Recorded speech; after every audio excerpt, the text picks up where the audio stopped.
Ain't no residual.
Yay, yay. If you know what time it is, welcome to Gray Pill Podcast. And Jones here, representing as always. Remember, guys, if you're new, welcome. Hit the subscribe button, hit the bell notification in the top right corner, wherever you're going to be. Always keep you informed and educated and update on everything that current events that's going on over here. Just want to give a special shout out to everybody. And my new co-host, what's going on, Robin? Hello. How Hey. how we doing? Good. How are you? Are you feeling the background? The Huh? little you feeling the intro music, the Oh, I'm countdown? loving it. Okay, we got extra more to come for that one. And a special shout out to the Billions, the man with the master Yes. plan. What's going on, Billions? I just want to give you a special because to be honest, this is how I feel. All right. You're doing me a favor. You're doing viewers a favor. You know what I'm saying? I checked out your channel. You always talk about finances. You always talk about gains. I see you on the lead attorney a lot. So again, thank you, thank you, thank you. And just give me the extra I needed to pivot just a little bit to give a lot of viewers, not just trending topics, but conversations they need to have too with financial gains. So I appreciate you, sir. I appreciate you as well, Angela. Thank you so much for inviting me on here. And everything is going well. Pleasure to speak with you. And also a pleasure to meet you as well, Robin. Nice to meet you too. All right. For anybody, whoever is new, that's not aware, because again, I gotta give this special shout out to the Billions for his channel. So if you haven't checked out his channel, hit it right here. Check out the Billions. Hit that bell. Hit the subscribe button. Yes, Nothing sir. but Thank gems you. here. Nothing but the good stuff. I ain't gonna lie, just low key. I was trolling you on your picture here. I was like, is that something? Because I ran track and I trained for the marathon one time for the 5 and 10K. Hmm. So I kept staring at your hand. I was like, what is that in his hand? Like, I don't know. He was like, water. I said, okay, thank you. Yep. Yep. My dad said, "What? Why do you need a bottle of water?" I was like, "Man, just Yeah, in because case." when you're jogging, especially because if anybody jogs before and trying to do anything over a mile, if you're doing the treadmill and elliptical, it's different when you actually beating your feet on the concrete. So I try not to Yes. have anything in my hands. I try to go lightweight. The very least I have maybe like a little strap and maybe the water bottle in the back. You know what I'm Mm. saying? And that's pretty much it. So I'll probably like whip it out, throw it back in. Yeah, like one of my friends who like they run 5Ks for fun, and what they do is they say just take like a just a sip of water, like just to get your mouth wet, but don't actually just try and drink it while Yeah. you're worrying. It slow you down. Okay. Now was that the actual was what you was running there, the 5K? The one out the video you just showed, I was running at a 5K. Okay. Did you prepare for it at all, or you just like, let Yeah, me I just go? prepared for it. I would run like a mile, then I worked my way up to being able to run 3 miles on the treadmill.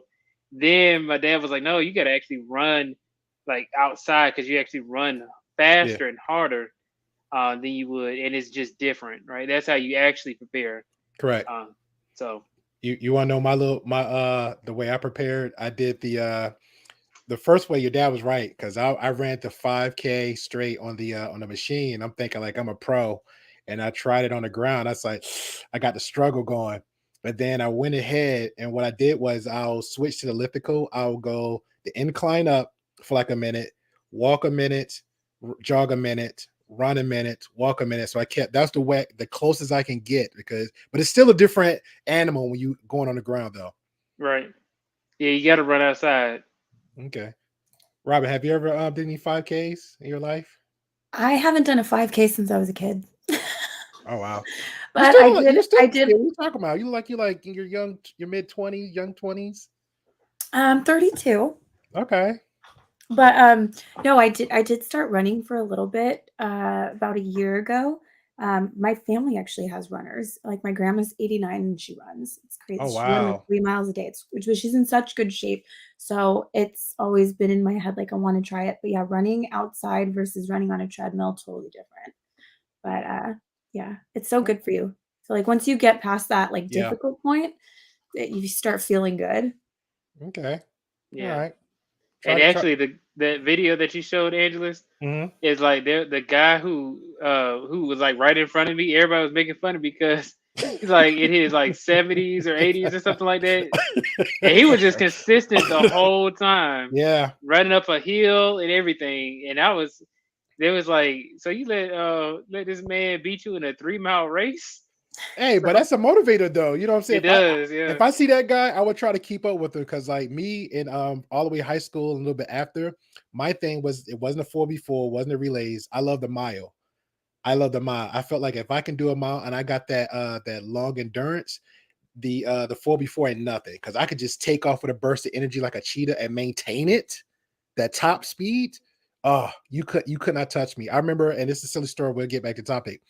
I remember in high school, I would run the track, right? And my homeboy would literally cross over the fence to try to catch me to see if he can catch and to stop me, still pass him. Mhm. So I love it. But yeah, man, we're going to get to the whole conversation. So again, everybody, subscribe. If you're new here, welcome again. Appreciate you. Hit the bell notification and check out all the videos. If you have any questions, comments, concerns, especially about today's topic, we're going to bring them up. Again, everybody doesn't know. I feel like this is a very interesting conversation. What's going on, Mika Mink?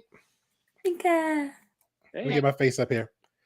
I feel like this is a very interesting conversation because everybody don't know how to manage money, really doesn't understand about credit. You know what I'm saying? And I'm pretty much playing as advocate with myself because I had a young lady years ago that I had to say, hey, I get people just talk in all different webs, a little bit here, a little bit there, but nobody can really pinpoint how to get your credit, how to get a credit card, what's understanding about this credit scores, none of that. Then what does that entail? You know what I'm saying? I at least spent an hour or two at a bank where the lady just like break just a credit score down, the 401k and the new lingos of it now. So I figure Billions is the best candidate for that, and Robin chiming in and definitely Mika to get a whole different perspective, and so we can break this down.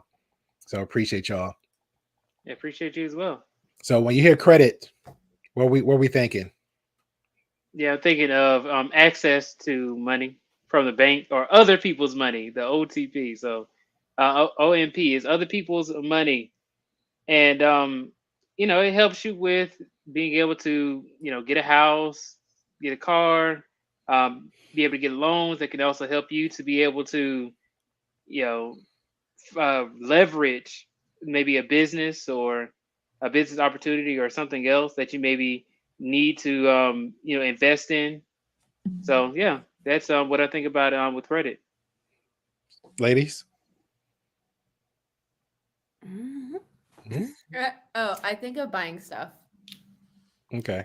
because it's I've had bad credit, I've had good credit, but I've had bad credit. Yeah. And like I remember when it was like you can't get this loan unless you put this much down, and you can't do this unless you could do that. You can't or not being able to even have a credit card. And like when you do have good credit, the ability to access those things is a lot easier, like significantly easier. That's what so I think of buying things. Okay. Same here.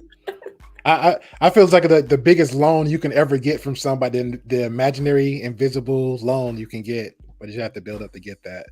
What about you, Robin? It just makes me think: are you going to get a yes or a no? Are you going to get and not because I used to work in the real estate industry too, so a lot of it would be people applying for loans for houses, and it was always like, okay, are they going to get a yes or no? Oh, wow. And for myself, yeah, I mean, are you going to be able to buy the thing that you want based off your credit, or are you going to have to put more down? So it kind of makes me nervous. But Okay. Is it nervous for you getting a yes from the people giving you the loan, or the other way around? Or is that what you're saying as far as the fear goes? I think the whole topic has always been like, you can't let your credit go bad. You can't let your credit go bad. So there's definitely I would say there's a little bit of fear on my end surrounding this topic. Like, but I want to, of course, that's a question. Hey, that's what we got. Hey, that's what we got Billions here for, to work it all. Because again, I just know the basics. You know what I'm saying? So Billions, let me pick your brain a little bit, sir. How do I, a regular Mo, get a credit card? What is the main top 3 to 5 ways we can get a credit card? All right. Well, first, let me tell you that this is not financial advice. All right. Thank you. If you want financial advice, please speak to a professional, either a CFP or you're a certified financial planner. So with that, if you're just saying like, hey, how do you actually get a credit card? Top three ways. What I would say is, me getting a secured card would probably be your best bet if you have no credit whatsoever. Mhm. Secured card is where you actually have like a very low limit, right? And then a lot of the time it is pretty much funded by your own money, right? And let's say you go with the like my first card was it was the credit, it was like the Quicksilver card, the I remember those. yeah, so it was, I can't think of it. It's like, yeah, Credit One. I think it's Capital One. There it is. Capital One, the Quicksilver card was my very first credit card. And they also have a secured card version of that as well. And then what you can do is you can actually you can upgrade it as well. So I think it goes from the Platinum to the Quicksilver actually. And then so getting a secure card, I think that Discover has a good card as well. That is great for entry level people. And so I think it is called I believe it's called the Discover It card. I What I heard would that. Yeah, what I would suggest people do, well, I can't suggest it. What I did Yeah. was I downloaded Credit Karma. I applied for a credit card, which was the Capital One Platinum, which turned into the Quicksilver. And then what you have to do is you have to make your payments every single month, pay it off, and then after, I believe it's like 5 months, then your credit limit gets increased. So I think you start off with $200. At least that's how it started with me. It started off with $200, then it goes up to 500 after 5 months of on-time payments, and then that's how you can get your credit card, start building up your credit. And then also he says for 3 ways. So the third way would be, I think store cards don't necessarily require you to have high credit. So I got a credit card when I was like at like 600 when I first started, and then I got a Belk card. Okay. And then that was like my second card that I got. And yeah, that would be another way of creating some credit, is by just getting a store card. You're not going to be using it that much, right? And then you can just pay it off. Like you just buy yourself some clothes or something like that, pay it off, and then you should be good. Somebody had something here. Let me respond to, who was it? What he said. I forgot the skirt score. How does one get a high lake? Okay. We'll say a high credit count. Oh, by the way, Woody, women actually think high credit scores is sexy. Just throwing that out to you. It's very true. Yes. Tell me you're at a 750 or above. Hey, dang, And I said 760. I'll tell you a story, and this is pretty much relating to what to the billing said. So I'll chime in on my experience. So your ways is a little bit polar opposite for me. So pretty much I didn't have no credit at all. The way it was explained to me was you're like a bleep on the radar, but you're not there. It's not being shown. So I think the average for me, even though I'd never had a credit card, never tried even do a credit report, I think I was automatically at 450, 500, right? So I went to a bank, and this is me trying to get a loan, $1,000 loan, so I can take this trip to go to Ireland. So I spoke to the bank. The bank was like, "Hey, you don't have a credit card, you don't have a checking with us. You at least have a check with us for like about 6 to 7 months. You got to have at least some kind of money in the bank, and we'll take it from there. And then we'll give you a loan, and then we'll have another conversation." Okay, I'm not gonna get into the conversation part because that's a whole other process with your raising your credit score. So went ahead, opened a checking account. I went ahead and got a vehicle where my mom had purchased a vehicle for me. So it wasn't financed, just a regular, everybody called the hoopties, regular car just to get me from point A to point B. So I used that where my homegirl, because she's a car seller, so I used that as a trade-in. So instantly the car was like worth $400 or $500 just to get rid of it. But the fact she hooked me up, it was $1,500 as a trade-in for another vehicle. So I had a Volkswagen Jetta. At 3 months in advance. I didn't have to pay any down payments or nothing for 3 months, and then I start my payments, right?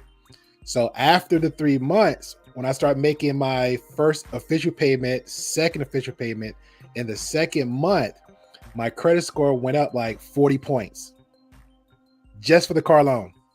So already now I had the car already being financed. Now the bank, about maybe exactly 6 months ago, because I didn't really keep track. So I said, oh, I'm gonna go to the bank again, ask for this loan so I can meet up my friends and we can have this trip to Ireland. So I go there and I kid you not. So I was like, yeah, just call and ask about loan. Wasn't even thinking about the credit score. She's like, yeah, your credit score is about 625, 650. I was like, okay. The look on her face, that moment had me like, oh, that's hot. She already knew me, had a good rapport with it. She already knew me like, hey, your credit was busted. When she saw my credit was like 625, she's like, oh, I was like, okay. And that was it. So that's how I started off my credit, but I never had a credit card. Oh, really? Even to this day? Oh, wow. I mean, you can get a credit. There's another way, like if you get a student loan, or Right. if if you get like PayPal credit. Correct. So, there's some other ways. Yep. How are you, Robin? You got any ways of how you got your credit building up? Similar, different to me and before the billions? Similar. Actually very similar to yours. I was so scared of credit as a kid because I would Same. hear horror stories of people just like using their credit, going bad, and having all this debt. So I was like, I don't want any debt. But I started with school loans. I entered into some program and I got a school loan and I was paying that off. And I was always really good to like pay off things just because that fear, right? I'm like, I'm gonna pay it right away. My buddy's like all that. of it right away. So that's kind of how I think I started building my credit. I didn't know anything about it. I didn't know that it's what it started at, if it was high. And then one day I checked and they're like, oh, you have like a 730. I was like, is that a good thing? And they were like, no, this is really good. Even my dad had to tell me, he was like, I told him my credit score that I was thinking about moving out. And he's like, oh yeah, you're good. You're good. I'm like, so there was just a lot of, I guess, not knowing what I was doing. Correct. Kind of slowly learning, but through school loans, through buying my car. And I would always put a lot of money. I was one of the people who would save my cash, like from bartending days, and stick it in a box somewhere. And stick it in a box. I had a best friend did that. He has a little tin jar. Exactly. All of it. I'm like, I'm going to stick in this box, pretend like I don't have it. But that brings me to another point that I'm sure I'll ask questions later. But I would do that. And then whenever I went to purchase anything, if I did need, like credit to do that, I would usually put a pretty big down payment on whatever it was. Again, that fear of like, well, I better not get into debt. So that's kind of how my credit, I think, accidentally was good, just not knowing. But there's been a few bumps, like it, not realizing a payment was due on over here and stuff like that. Rarely though, just because that fear mindset.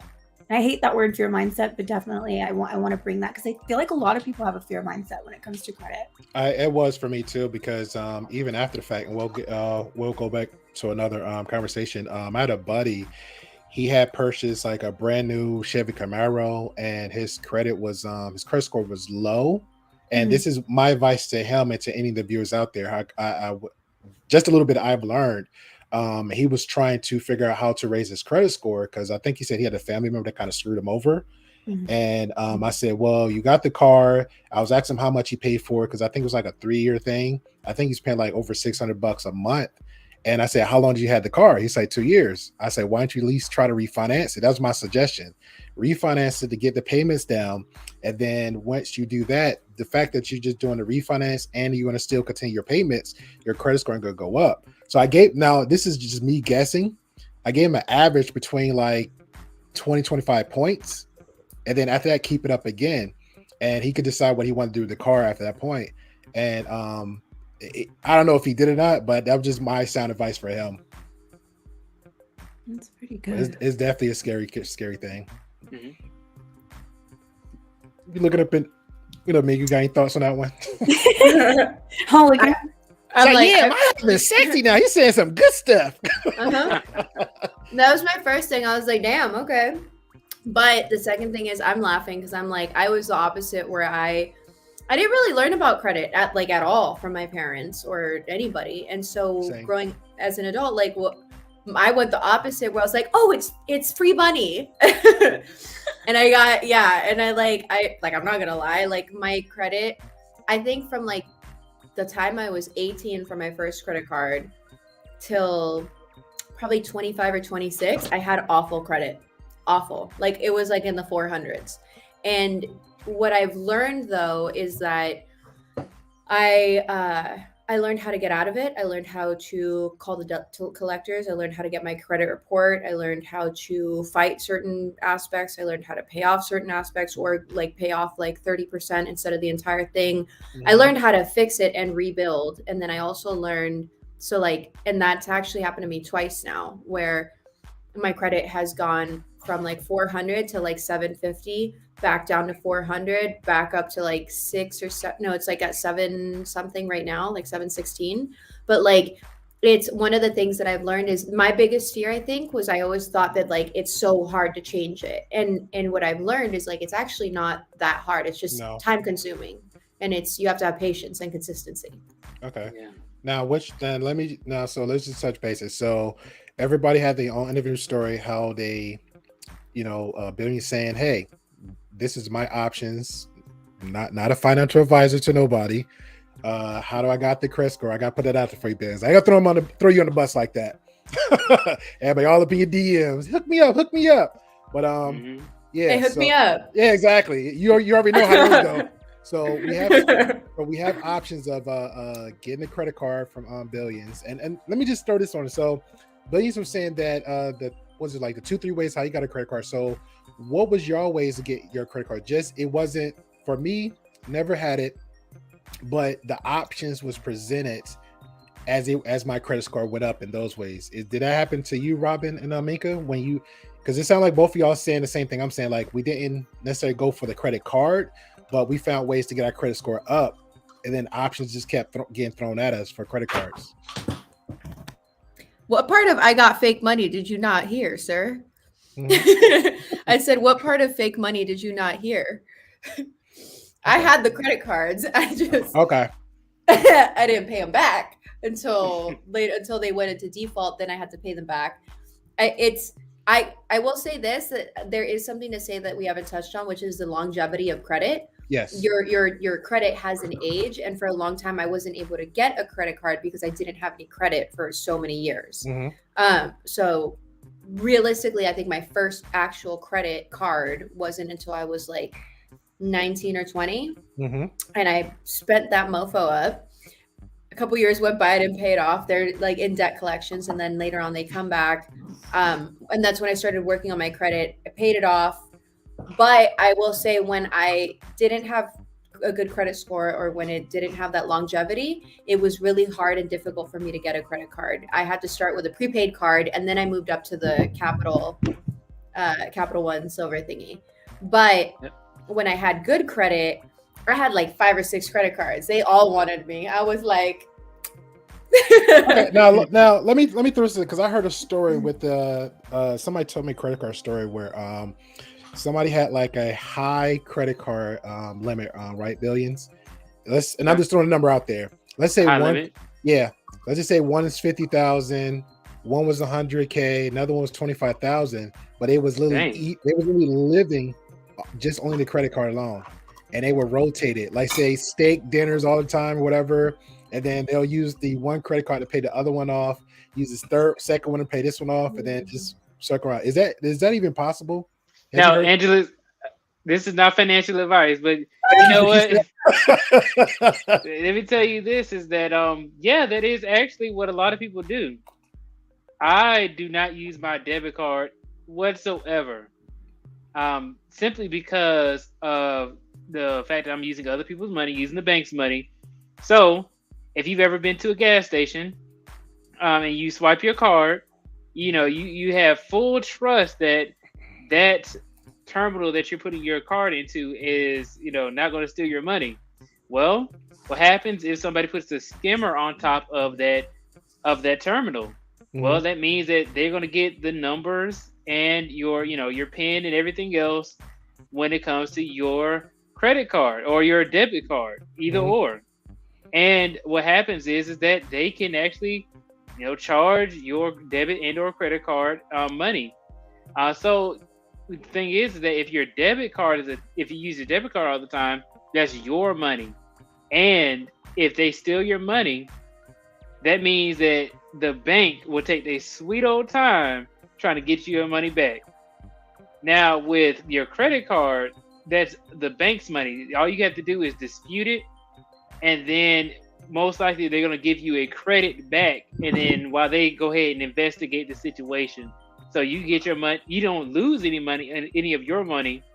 The bank will then just go ahead and give you that credit back, that credit availability back, just in case you are actually in need of that money. So the added protection really does help me with being able to use my credit card so often. But then with that being said, there's another part I wanted to talk about is when you are talking about balance transfers. That's what you're bringing up as well. Paying off one credit card with the other. There are credit cards that are used in order to move money, like move that credit over to another credit card. And then let's say if you're moving that money over, you have a 0% interest because it's a new card, right? Let's say it's a new card. You get 0% interest for 15 months. You can transfer that money. You don't have to pay that money back until, there's no incentive really to pay that money back off immediately. So, that's what some people do. And what you said is what some people will do, especially when you have such a high credit limit. Just pay that thing off. Okay. That's very interesting. All right. So building up the credit, learning how to get our credit scores up. Is there any other ways that I feel like we're missing that to get the credit scores up, or we can dive in a little bit further about just credit repair? You know what I'm saying? Because it's not always like, for example, I thought of one, Mika, because for me, I feel like usually debt collectors come at you and then it's like, okay, let me deal with them on that level. Or sometimes like we play the offensive, like I know most people get in those financial debt, so let me just go ahead and just reach out to them and make some kind of negotiations from there. So anybody else have any thoughts on that? What's up? Shout out to you, Ian. He said, "What's up, guys? Just got off Takashi's screen. Yeah, did he fall asleep this time? Just checking. I have no clue who that is. Yeah, Takashi. He's the family in the streets of the YouTube world. He does like chill sessions. Pretty much everybody just hang out, just talk, just random crap. It's not like even trashy talk. Just everybody just chill, have a good conversation. And one night, I think he went to bed like 12 o'clock. Everybody was trying to get on when he had room, and he would just sleep the whole time. And like 4 or 5 o'clock in the morning, he just happened to wake up. I was co-hosting for his own stream. I wasn't even had no power, my power of it. Yeah. So that's pretty much him. That's funny, man. It reminds me when I did my 29-hour live stream and I fell asleep. I don't know if you saw this, Angela. I've been doing the nightmare videos. And so like it's from my 29-hour long live stream that I had like in December. And I have like some clips, and it says like the lead attorney gives me a nightmare, and it's like a video of me. Oh, I seen that. Okay, I seen that. I watched that. Like I ain't gonna lie, that was the funniest thing ever. I watched like 3 times. Was you there telling the story in real time with lead attorney at that time? Because I felt like you had edited like okay, that was that was me talking to the lead attorney, and then I had like the sleeping part in the beginning and the end. Do you want to tell do you want me to show it? Do you want to tell the ladies the story? Because I thought it was really funny. I'm sorry, Angela, because you asked a question too about credit repair, and I ain't want to just derail everything. Hey, we switch topics all the time. It's okay with me. I ain't want to derail everything. Yeah, no, you're good. Hey, I'm here for it. So yeah, I'm cool with just. Okay, well, you could tell gives the advice with the question about the credit. Then I'll look that up real quick just to show the ladies and the viewers. It's actually pretty funny, but I think the ladies' eyebrow might raise up a little bit at the ending part. You know what? Because I think Minka will probably be a better person to talk about it than I would. I have never been through credit repair myself. The only thing I can think of when it comes to credit repair is that, I think she brought it up earlier, is contacting the credit bureaus or like sending letters to the creditors, and then also just practicing good habits when you're talking about building up your credit as well, is making sure that you pay it off before you really, I would say before your due date. Some people say before your statement date. It really just depends. I pay mine off multiple times throughout the month just to make sure it's at zero, or like that statement is already paid off. Oh, and, well, let me add this, because I just thought about something when we were talking about just gaining credit, because you mentioned something about 0% or certain credit cards. When APR, yes, when some people first get their credit cards. And I advise this a lot for everybody. If you're looking for your credit card, for your first credit card, if you know somebody successfully has a credit card, those are the people you talk to. All right. We're just giving sound advice, some good suggestions on how to gain your credit score. Exactly. Get your credit card. We're not giving advice. No, we're not giving advice. Professional paid for advice. I'm just kidding. Oh, Lord. They're gonna see us about it. Yeah. No, well, I mean, I actually have a friend that got me into credit repair for other people. So we're actually working on that right now as a project, because there's, especially with COVID and everything that happened, there's a lot of people that went into default on their credit cards, loans, everything. And so I would say that the first thing that I did was I got my credit report from all 3 credit bureaus. The government is actually trying to do something where they are trying to have one credit report company. About that. Yeah, they're trying to do that, but that's still like a while away. Yeah. But in the meantime, you would get your credit report from all 3 credit bureaus, and there's always like a contact information from the credit bureau itself, and they will give, if you don't already have the letters or the credit or the debt collectors calling you, you can call them and they'll give you the phone number to which debt collector to contact to settle your claim. Because once it goes into default and their debt collectors are calling you, what they do is that they sell the account on how much you owe to the debt collector. So you can't go back to the original person or the original company you owed. And so I did that. I got the list. And then what a lot of people don't know is that first you'll talk to them and they'll say you need to pay it all in full. But what you can do is you can negotiate and say, this is how much I have. This is what I want to pay to close out the account. And it always has to be to close out the account, because there was one creditor that I remember, or the debt collector that I remember, he was like, yeah, we'll take your payment. And I'm like, no, to close the account, meaning like that's what you're getting. You're getting 30% of what I actually owed instead of the full. I think the credit card that I owed was for like maybe $1,200. And I offered 30% of that. Because 20%, 10% is too. I rarely get people, unless they're hospitals, that are saying okay to that. Most of the time, they want at least 30% or more, at least 50%. This guy tried to pull that one, and I was like, no. Okay, so what you're saying is, and I'm just speculating. This is shiesty shit too. No, got you guys. Yeah. So I'm just speculating. So when the negotiation, okay, if I'm gonna put in a certain percent, just make sure it's like, hey, to close the account, so your credit can move forward. So it's basically like, I'm Capital One, and before Billions owes me $20,000 or $10,000, right? And you're a debt collector, Angelus. You buy that account from who owes money? Billions owes money to Robin, who's Capital One. There you go. That's a web right there. Okay. I got this. I promise I got this. Okay. Robin is Capital One. Billions owes 10 G's to her, and she hasn't collected on it. So she's going to sell you, the debt collector, the account for, let's say, $100, $200, right? Okay. And so the way you make your profit is you actually keep all of that money, like, because he already sold it to you. He's already sold you the account. That's why Billions can no longer pay Robin, who is Capital One. Does that make sense? Are you following so far? Yeah. So Billions, instead of going to Capital One, he has to contact you, the debt collector, and you say, well, Billions, you owe 10 G's, so this is what you have to pay. Instead, Billions can say, well, I've got 3K, which is 30%.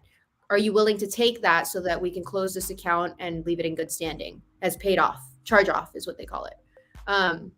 And you say yes or you say no. If you say yes, then in that moment, when you get the chart or when you get the payment from Billions, you also have to send Billions a letter stating this is a full acknowledgement of a charge off. We've received this amount of money. You are now closed. If you don't, and then this is the second portion that a lot of people don't follow through on.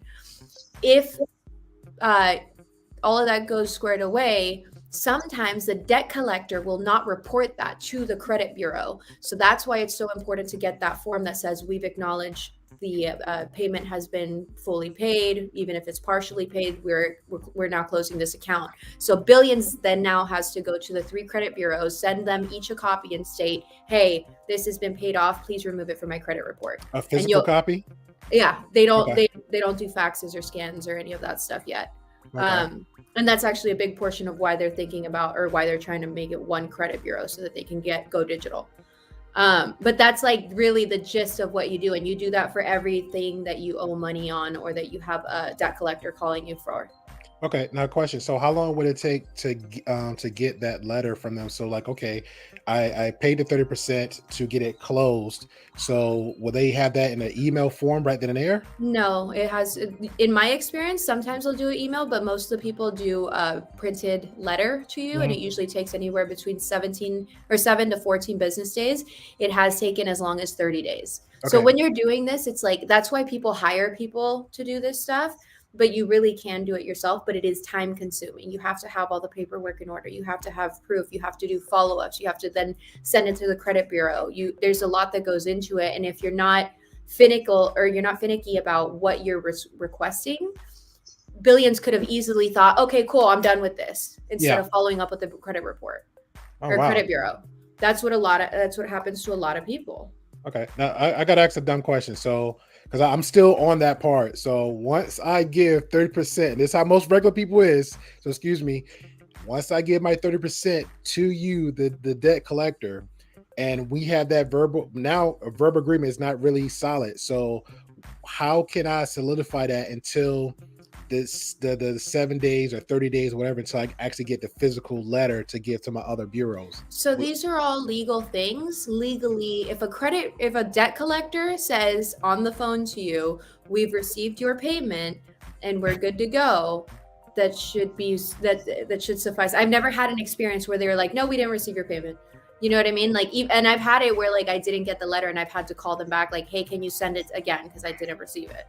All right, I'm just gonna keep. I'm keep one. Go ahead. But if you feel like I've had it a couple of times where like that guy that tried to pull a fast one, I immediately pulled out my laptop, because I have my laptop and then I have my phone. I was talking on the phone, put it on speaker, and I started recording the conversation. And I let him know, I'm like, hey, I'm letting you know I'm recording this conversation so that in case I don't get the letter or there's any issues, you're acknowledging that you're calling, that you're from where, what debt collector, what's your name, do you have an ID, what's your email? Cool. So we're good to go. It's charged off. Dope. So thank you. Thank you. You already answered my question. That's why I want to clear that one up. All right. So clear. Sorry. No, because trust me, I was going to ask the same thing, because I know how some people is like, hey, I might as well have the camera on, have the phone here just in case. And it is important because these companies, we have to remember, these companies are large corporations that make money off of us being poor, off of us living off of credit only, off of us borrowing everything, off of, you know what I mean? Like it's been that way, but we also now know with the transition of like the internet and all the access that we have to knowledge, common knowledge, that like, this is how the rich stay rich. They know how to work the system. They know how to get out of debt. They know how to stay out of debt. They know how to make their credit work for them. So it's, Okay. So, okay. Now you know what I do at 3:00 in the morning. Phones up. I got you, debt collectors. I got you. No. Any thoughts of Billions and Robin before move on to the next conversation? Matter of fact, I mean, God's more interested in you, Mink. I forgot to even pull out the Billions video, but yeah. Yeah, you didn't know your wifey was smart. Oh yeah, I'm all ears. Like, yeah, she's slick. Yeah, she's really slick. No, I think that's really good information. Like, I didn't know any of that. I mean, I know settling debts with debt collectors. I've had like debt collectors ask me things, but I never thought to negotiate anything. I usually am just like try and pay in full. That part I knew, but everything that extra she said, I was totally unaware of. Well, it just depends on the debt collector too, because I've had some finicky ones where it's like they were not willing to accept less than what I owed, right? And here's the thing too. I've also had, because like I'm straightforward, like I said, like I've had it where there was a thing that was like 6 years old. After 7 years, if you have not inquired about that debt, if you have not raised any flags about that debt on that 7th year, is it on or is it after? I can't remember, but by the 7th year, that debt falls off. But doesn't that now the 7th year when the debt fall off? That's pretty much foreclosure, right? No, Filing bankruptcy. No, baby. Okay. So I had a credit card that was, I think this one was like only $300, but for some reason, like I said, from like 18 to like 25, I wasn't doing shite. And so I think at 25, like when I started working on it, I saw and when I was learning this stuff, they were like, oh, that's only 6 years old. You can either pay it off or you can just wait for it to fall off. And I'm like, what? After 7 years, if you haven't raised a flag and it's just been sitting there, it hasn't been reopened for anything, that debt will fall off. That doesn't mean that you go into bankruptcy. Bankruptcy is when you have to file for bankruptcy and start over, but it puts a stamp on you that you have filed for bankruptcy. Okay. Bankruptcy ruins your credit. Right. And so, but it's think of it as like a fucking cloud. It's just, here's this big cloud of a storm, and after 7 years, it's just gonna float away and disappear. Can I ask you a question? If you did something about raising red flags, if it hasn't raised red flags, so what do you mean by that? What would be a red flag that like? So what? I got you. So when I first got my credit report, if I had called that debt collector and said, "Hey, I want to see if you're going to accept a lower rate or 30%, or if you're going to accept to negotiate the debt, and I can pay it off," them typing in my information, opening up my account to see how much I owe is what opens up the can of worms. That restarts it, so it's not going to fall off in 7 years. That's it. That's all it is. It's just if they reopen my case and even look at it, that means I've been inquiring. That means I know about it. But if I haven't talked to them, it's been 7 years. They keep calling me. They don't even have my new number. Like, it's 7 years later, and when I get the list of them and I don't call them to inquire about it, that's going to fall off. Honestly, I think it's better. I don't want to put that on younger generations out there, but it kind of makes it more in favor for the younger generation. Like I said, 18 to 20, then 7 years later, it's okay, whatever. By that time, you're still grinding, you're saving up your money. But if you're like late 35, 40s, then it's like, okay, because even me, I look back and the way my mind working in the world today, it's like everybody is running your credit, even on a job. You could go to McDonald's and they'll say on the application, like just doing a background check, when technically they really not, but I don't know if they are. So it's like me and Robin scared about that too. I'm flipping burgers, credit score 400. Get the hell out of here. What the? I gotta hop off just for a moment. My mom called me with an issue. Okay, cool. Okay. So, let me put her face back up there because she represented for the Great Bill. Got my little cool avatar. But let me I'll wait till she come back because I found the video Billions. But yeah, so credit cards, getting the credit up, ways to do it. Well, I will say this as far as options of credit cards, because a buddy of mine, he's big on Capital One, but the interest rate for me is too high. And he tried to put that on to everybody. And I'm like, bro, you gotta review your credit cards. You gotta check even how people have conversations about it in the mix. Cause you can kind of tell, because this is me. I think most people slate. I think most companies, they'll get somebody just to kind of spoon feed a little positivity in the comment section and get the star ratings up. But you can kind of tell who the regular people is when they're commenting, especially when they're giving negative reviews about certain things. So we got to be very careful with the certain credit cards that we get and check out the reviews, because Credit Karma is definitely one you can check out. You could just pretty much just Google like, hey, options for credit cards, and they'll give you something from there. But I wouldn't just say click on it and be done from there. Heck, a gas card may be a good option too if you're trying to start up a credit. You know what I'm saying? Or just having that option for a credit card, that might help. And shout out to Albert Priest, because they was preaching something earlier about, I think something how you said it, where you pretty much putting money in to build your credit. So it's like you got your money in, and is I don't know if it's a debit card. I don't want to say that, but it's like some kind of debit card with a chip. It's technically your money, but every time you spend it or use it, it counts and adds like a baseline of credit for you. I don't know if anybody heard of that. I never heard of that before. Kind of sounds similar to like the Acorns card that they have, or I heard of Acorn. When you use it, then it will invest that money.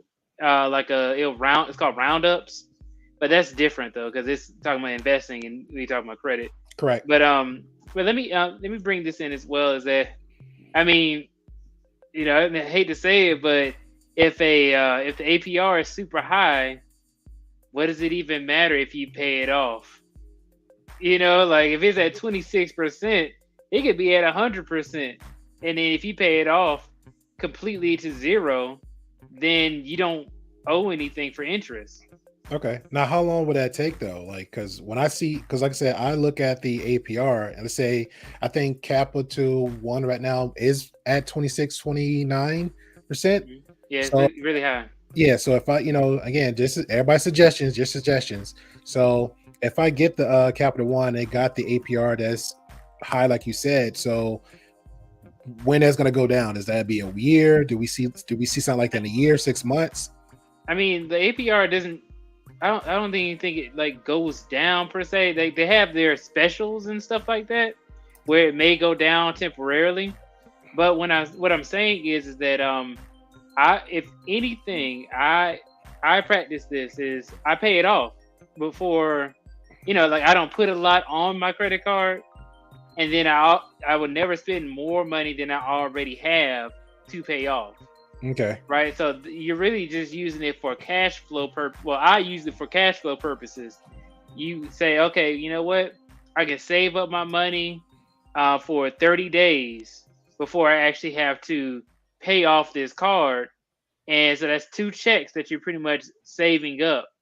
Depending on if you get paid bi-weekly or if you get paid weekly, then that's 4 checks that you get paid before you even have to pay off the credit card all in full. And imagine how much money that is helping you save up if you can live below your means, but then also, you just use one of those checks, pay off your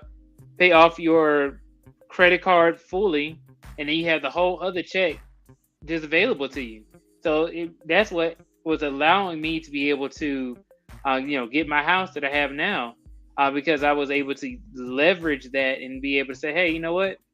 Save up this check, pay off the credit card with the other check. Okay. Shout out to pharmacist. Pharmacist secure. I guess she has secure credit card. Yeah. Yes and no. Over. And then shout out to Primal. He says, Robin, your eyes glazed over. All right, cool. What? Eyes glazed over? Yeah, I think he just trolled you. But yeah, he has actually a genuine question. He says, you're talking about extra credit card. Well, we're kind of branching off to that, but the pretty much the topic is just to update everybody is just talking about financial gains with raising your credit, getting a credit card, and then we're going to pretty much pivot over and talk about something I feel like is simple, just getting a checking account and opening a checking account within the bank. You know what I'm saying? So after that, then I'll drop the link, and then if everybody have any little input on the conversation with credit score, and then I tagged Uncle Guns because he had a lot to say about credit. So I don't think he's for credit at all. So he's more like the You didn't cash sound man. like it. Yeah, He he's was more like, like how the did I get cash all man. this without Yeah. any credit card ever? I'm like, how did you get all that? Yeah, I would like to know too. So that's a good conversation. But people like that, I think it's just like if you got the cash flow, but again, everybody don't have the cash flow, you know. So that's like an option. Don't got the cash, but you got the credit. And honestly, in my opinion, in my experience, majority is like the credit rules over the cash for the most part. You know what? Yeah. What Sure. Billion said earlier, you said like live within your means and like you don't buy nothing that you know you can't pay. I think one of the first things like I did just out of being cautious about credit was I was like, okay, I know I get gas every month. I know I get gas, right? So if I know I'm putting this on my debit card, I could have my checking account, my credit card, because I always had it with the bank. So I don't know if that was good or not. I mean, the API was pretty good, so that's why I agreed to do that. But I, instead of putting it on my debit card, I would put it on my credit card and then either paid it off. Like I used to pay it off like immediately, like a day or two later. Somebody told me that's not good, and I don't know if that's true or not. But that was just what I did It's out of, good. again, just like I don't want to forget about this. But it was kind of like what he was saying. It's like I know I have the money for this. I know I'm already spending it, so I'm gonna swap it to build my credit just based off this is what I already spend. I already have this money, and Okay. it's not like I'm shopping for the Chanel bag, and you know what I mean? Like, You don't want the red bottoms? I want the red bottoms, but no, take the cash for that. Well, let me ask on that because you said it's a good thing or bad thing about adding just paying it all out. Now, this is what it was told to me at a bank, right? I was going for the $1,000 loan. I got the $1,000 loan, so they broke it down to me. It's like, hey, just do the simple payments, 1,000 a month, breaking it down, so it's like 80 bucks a month, right?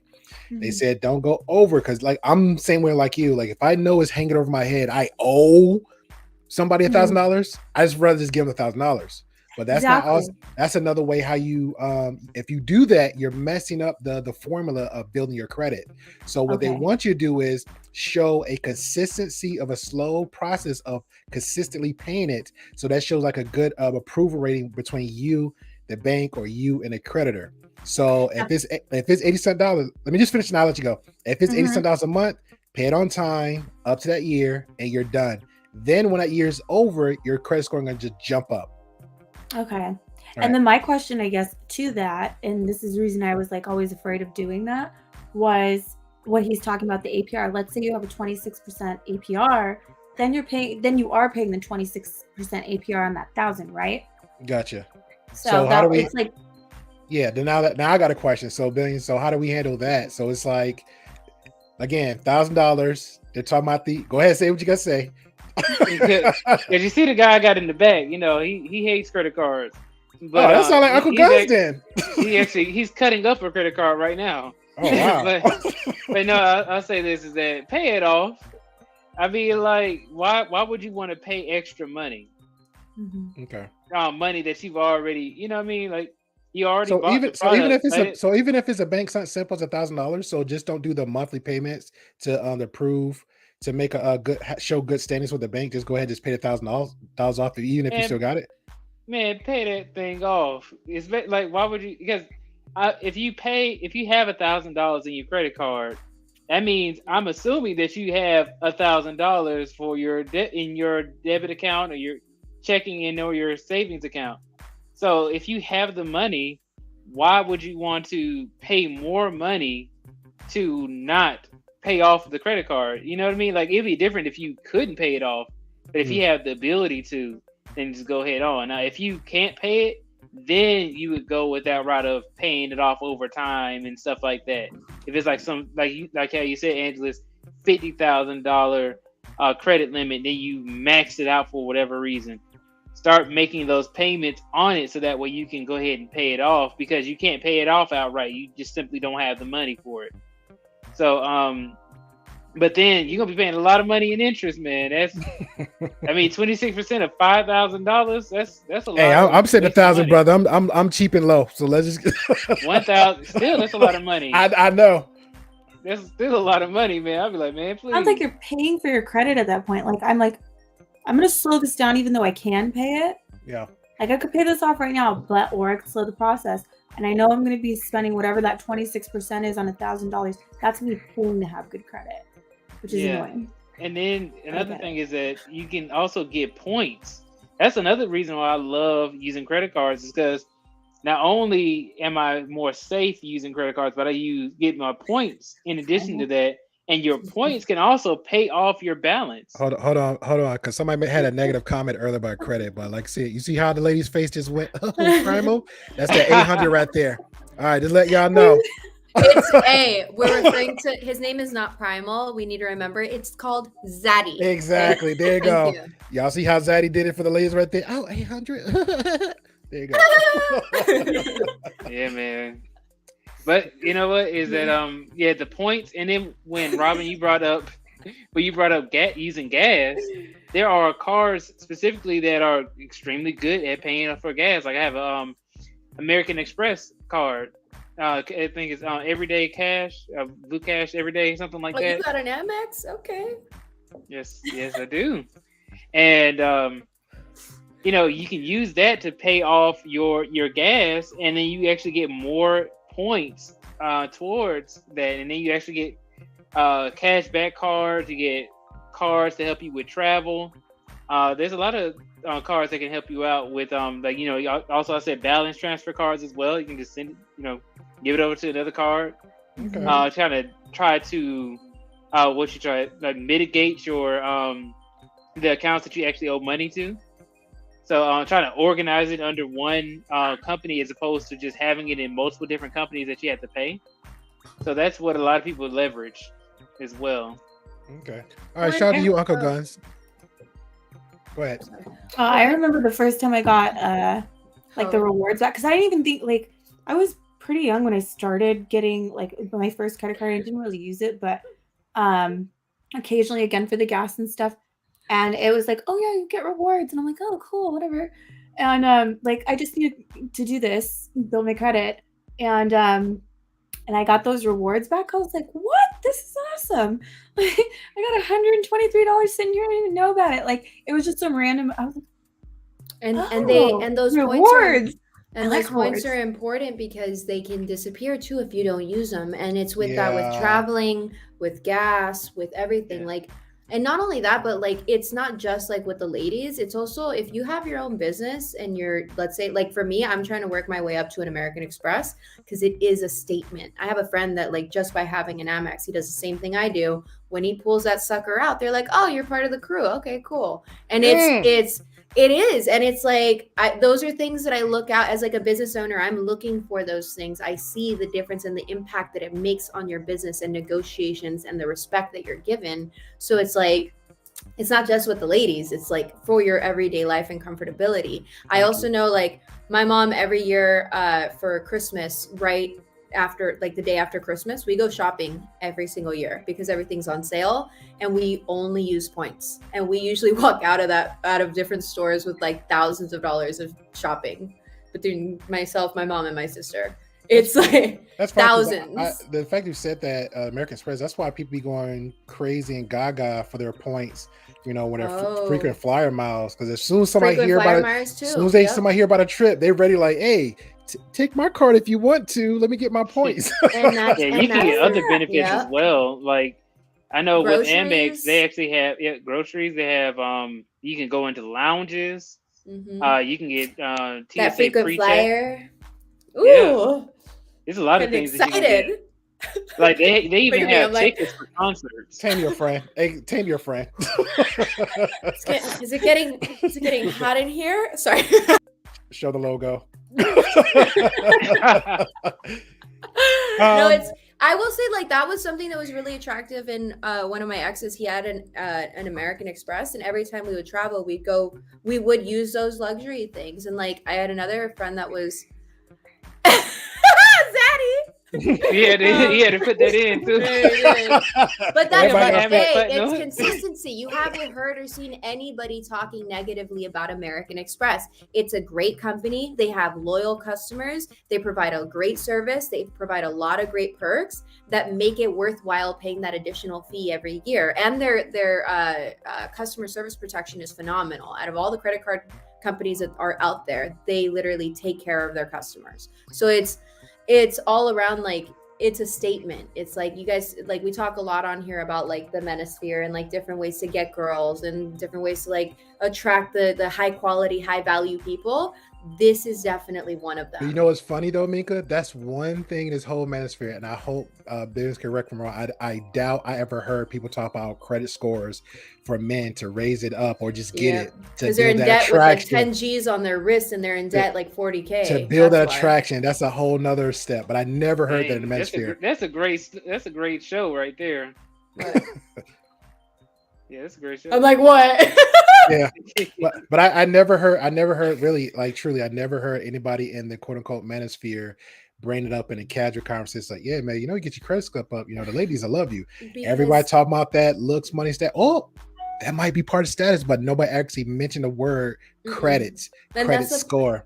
That's why I got into this, because that idea, the focal point that they have is like what makes a quality valued person isn't it. Because I'm gonna tell you this, as like me as a female, I'm 30 years old, right? Mm-hmm. So what I'm looking for versus what I was looking for when I was in my 20s is totally different. In my 20s, yeah, sure, it would have been 6 foot tall, attractive, money, will take care of me, all those ideas. Now it's, I want support, consistency, security. A part of that security is a good credit score. That tells me you're responsible. That tells me when there's an economy collapsing, you're going to have a back end of like, we're going to be okay as a family. Those are the things that, like, when you're in this age group, when you're trying to attract a female, these females like myself and older, or even like from 27, I think to older, that's what we're looking for. And that's how you see like a lot of these girls that are like models and these beautiful women that are just like tired of the game, and they end up with these guys that are 7, but they're 10s to these women because they're providing what all those other maybe cute guys or 6 foot tall guys were not able to provide. And that's security. Thank you. That sounds real security right there. That's real security. Because you can throw cash all day, but if you actually get credit score up, bills are getting taken care of, some things around the house that you know you can manage and finance. But I will throw a caveat though, because I gotta, you know me, I gotta play you and your fucking. Oh, I hate that. I gotta play it. I've got the devil's advocate. because everybody doesn't. That's what I'm saying. And I'm glad we have this conversation because everybody doesn't know. So now it comes into like, let's say my weakness versus your strength. So you're giving a lot of gems that I'm not aware of. Correct. So if we're in that household together, I might know the basics. So we got to build that foundation to come up. You know what I'm saying? Yep. All right. But let me get this video out real quick because I've been itching to show y'all since you came back. Okay. Is Billions starring role. So let me put his mug up there real quick. This is Billions starring role right here. Drum roll. Oh wait, you have the sound effects. Why am I even wasting my time? Oh, and Angelus, I had to move my Moanocaster off to the side, man. I can't even use my sound effects anymore. Real? Because I had to switch to another one for this. Okay. Let me zoom this up real quick. I want to make sure everybody see his mug. Because I swear to God, it had me dying.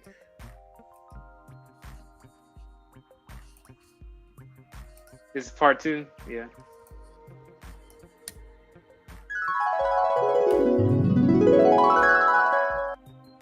So I had a nightmare the other day. And I was sitting over here, I'm sweating and stuff. I'm sweating like a pastor or something like that after giving his sermon.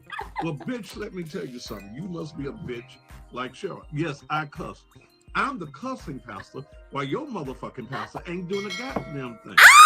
I'm over here like, oh my gosh. I was dreaming about, I was actually married.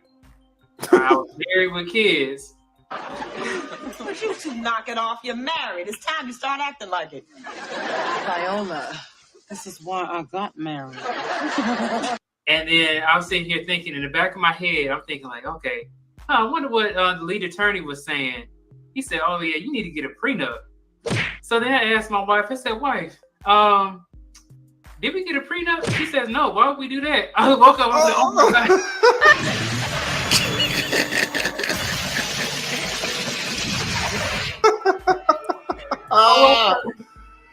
I love it.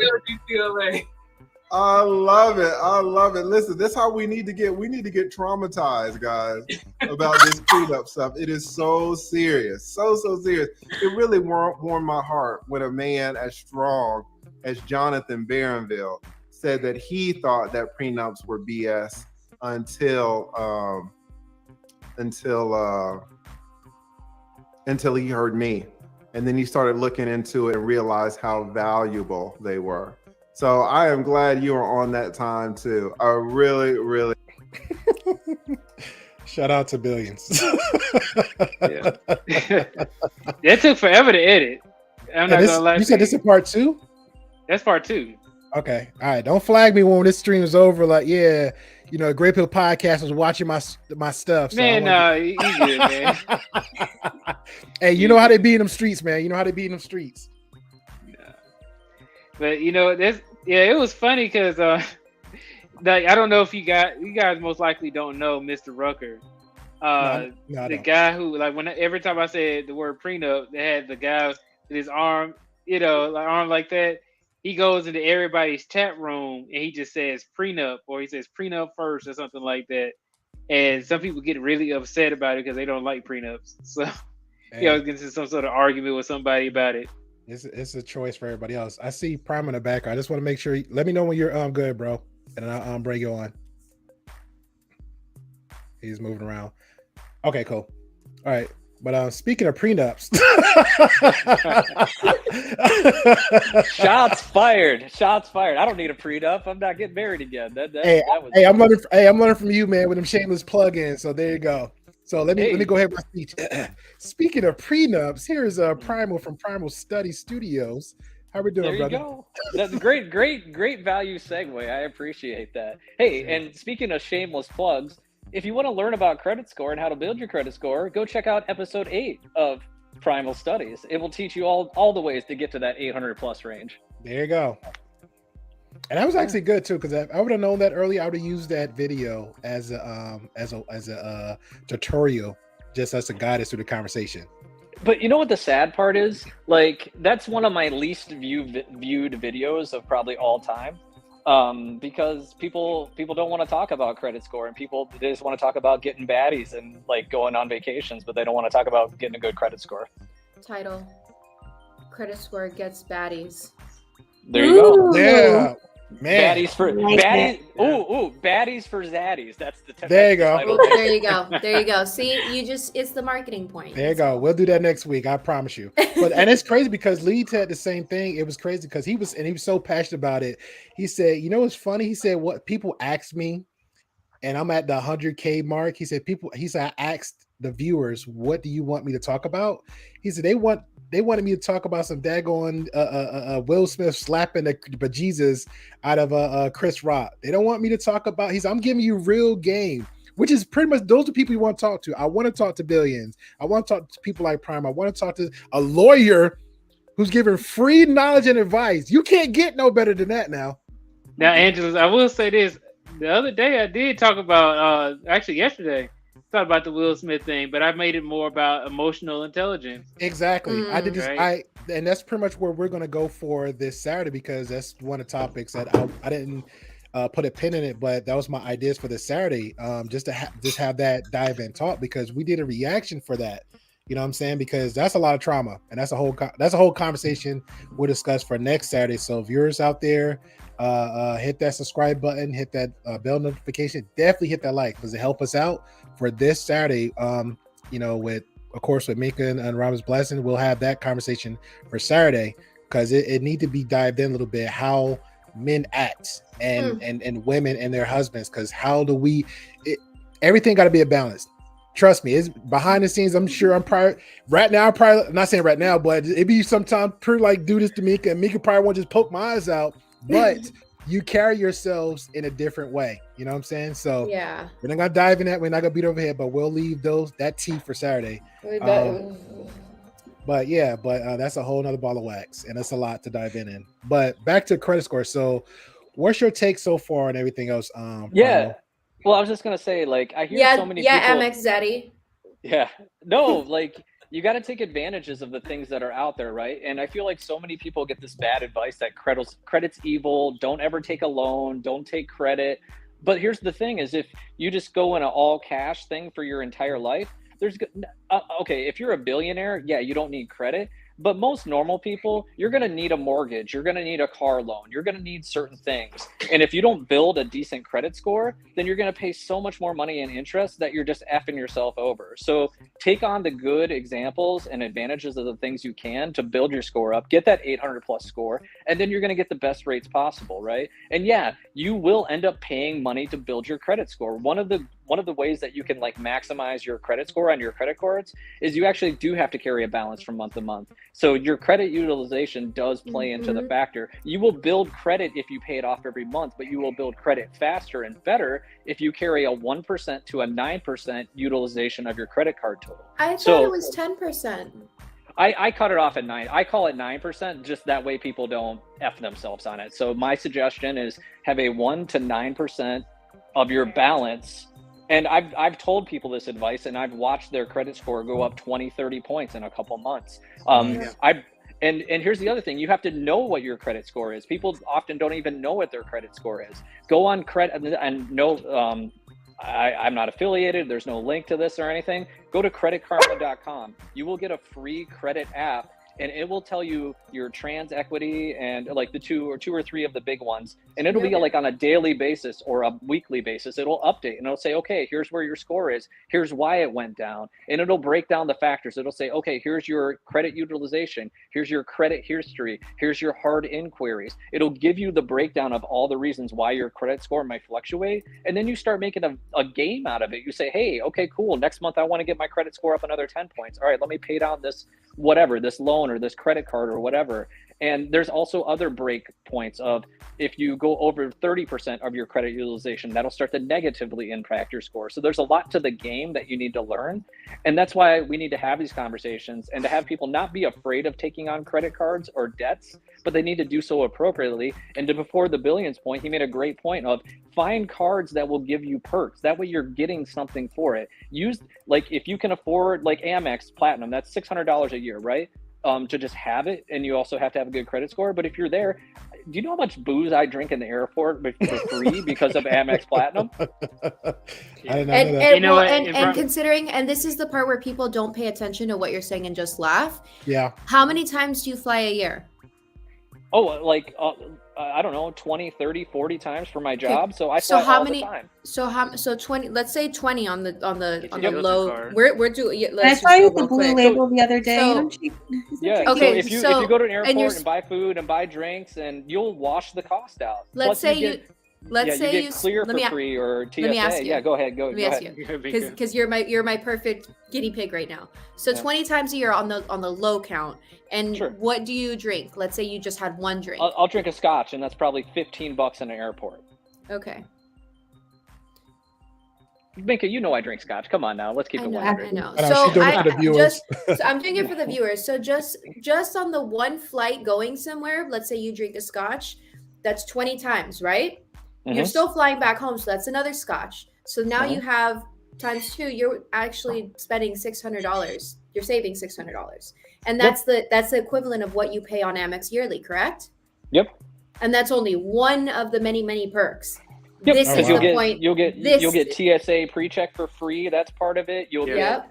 get credits for your airline. You can can pick which airline you want to get a $200 credit for. Yep. You get so many perks. So look into the different This- benefits of debit cards and maximize on that.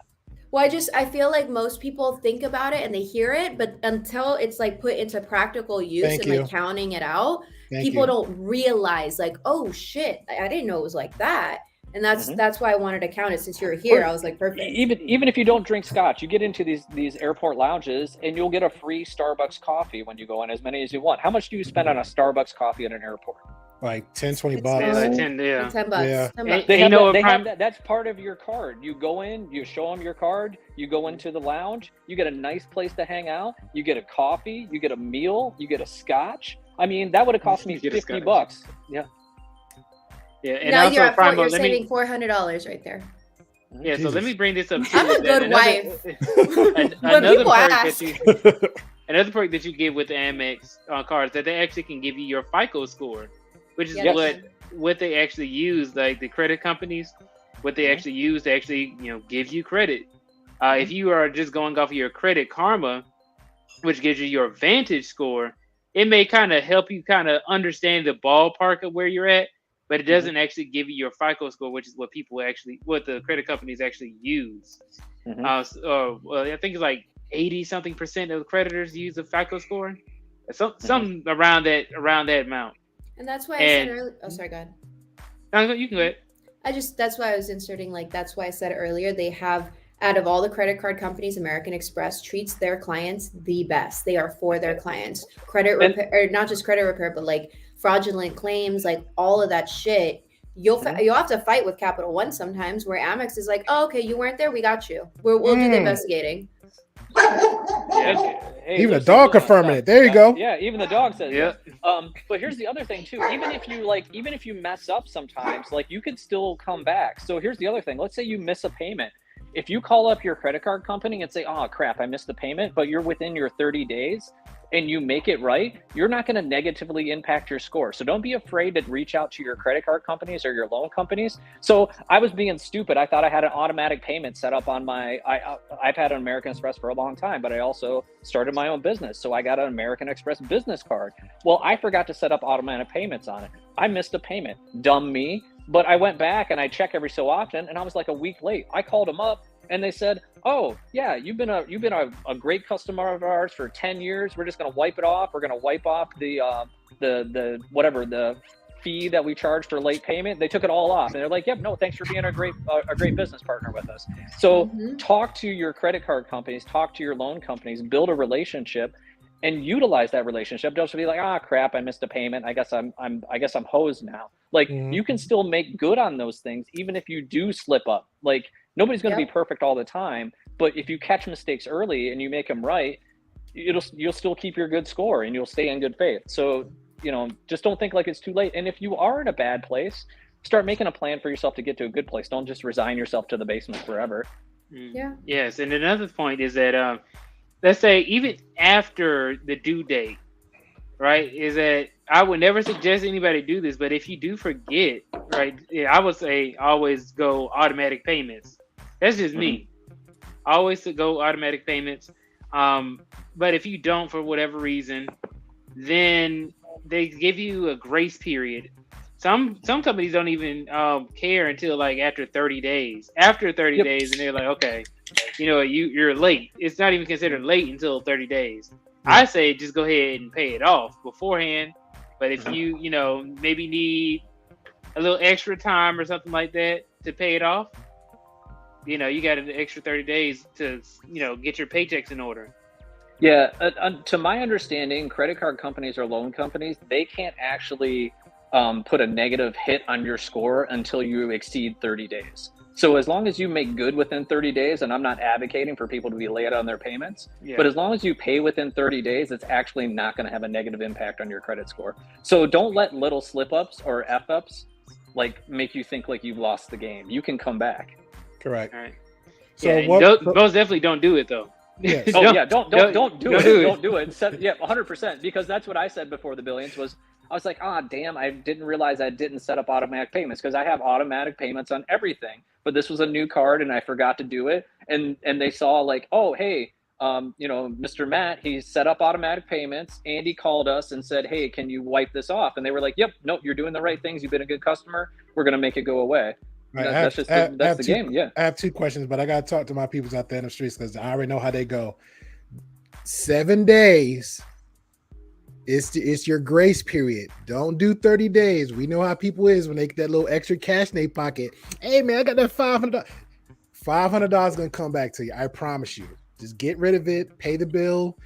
Because Billions keep saying it, so he's a firm believer in that. Just pay it. If you got it, just pay it. Get it out the way. Next week you're gonna get that check. Trust me. Last weekend, booty call, clapping cheeks. It's done. You got another weekend for that, okay? Another weekend to get some booty cheeks. Another weekend to get some drinks to hit the party. You're good. You're good.